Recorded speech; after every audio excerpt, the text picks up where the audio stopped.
গুৱাহাটীৰ পশ্চিম প্ৰান্তৰ আজিৰা থানাৰ অন্তৰ্গত গড়লস্থিত চৰকাৰী পঞ্জীয়নভুক্ত অনাথ চৰকাৰী সংস্থা Child World Age and Disabled Welfare ছ'চাইটিৰ অধীনত পৰিচালিত আশ্ৰমত 2023 চনৰ পৰা শাৰীৰিক প্ৰতিবন্ধী বা দিব্যাংগ শিশু, মানসিকভাৱে বাধাগ্ৰস্ত মহিলা, বৃদ্ধা মহিলাক আশ্ৰয় দি পৰিচৰ্যা কৰি অহা হৈছে।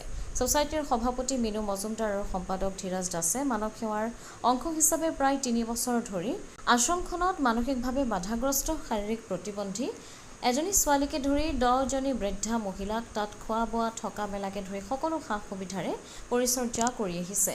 অন্যহাতে বহু আগ্ৰহী লোকৰ অনুৰোধত আশ্ৰমত মাজে সময়ে তেওঁলোকৰ সন্তানৰ জন্মদিনকে ধৰি বিশেষ কিছুমান স্মৰণীয় দিন পালন কৰি আশ্ৰমৰ আৱাসীসকলক এসাঁজ খুৱাই তেওঁলোকৰ আশীৰ্বাদ গ্ৰহণ কৰাও পৰিলক্ষিত হয়। 20 জুলাইৰ দিনা গড়লৰ প্ৰায় 20 কিলোমিটাৰ নিলগৰ দক্ষিণ কামৰূপৰ নহিৰা অঞ্চলৰ গৌতম সিং নামৰ পেছাত গাড়ী চালক এজনে তেওঁৰ গৌৰৱ সিং কলিতা নামৰ পুত্ৰ সন্তানৰ এবছৰীয়া জন্মদিন আশ্ৰমত পালন কৰে। এই উপলক্ষে কেক কাটি পালন কৰা জন্মদিনৰ অনুষ্ঠানটিত আৱাসীসকলৰ উপৰি সভাপতি মিনু মজুমদাৰ, সম্পাদক ধীৰাজ দাসকে ধৰি আশ্ৰমৰ লগত জড়িত কেইবাজনো শুভাকাংক্ষী পুত্ৰ সন্তানৰ মাতৃ জুৰি কলিতাকে ধৰি শিশু মহিলাসহ তেওঁলোকৰ প্ৰায় 30জনমান লোক উপস্থিত থাকে। আৰু তাৰ পাছত আৱাসীসকলৰ সৈতে উপস্থিত সকলোৱে লগে ভাগে এসাঁজ খাই জন্মদিনৰ কাৰ্যসূচী সামৰণি মৰা হয়।